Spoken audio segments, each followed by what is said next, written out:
మనం ఇప్పుడు ఈ వీడియోలో మైట్ హావ్ స్ట్రక్చర్ ఉపయోగించి yes or no type questions ఎలా ప్రాక్టీస్ చేయాలో నేర్చుకుందాం. Shall we start? yes. మీరు నిన్న కాలేజ్ కి వెళ్ళి ఉండవచ్చా? Might you have gone to college yesterday? అవును, నేను నిన్న కాలేజ్ కి వెళ్ళి ఉండవచ్చు. yes, I might have gone to college yesterday. మీరు నిన్న కాలేజ్ కి వెళ్ళి ఉండవచ్చా? might you have gone to college yesterday? లేదు, నేను నిన్న కాలేజ్ కి వెళ్ళి ఉండకపోవచ్చు. No, I might not have gone to college yesterday.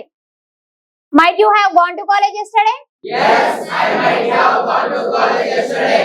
Might you have gone to college yesterday? yes, I might have gone to college yesterday. might you have gone to college yesterday?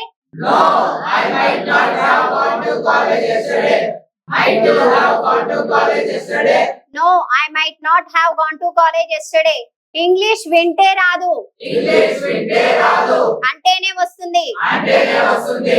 వింటే కొంతవరకే, వింటే కొంతవరకే, అంటే ఎంతవరకైనా. అంటే ఎంతవరకైనా. జై ఆంగ్ల యజ్ఞం. జై ఆంగ్ల.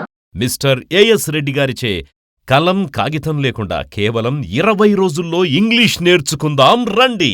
మరిన్ని వివరాలకు సంప్రదించండి ఏఎస్ రెడ్డిస్ స్పోకెన్ ఇంగ్లీష్.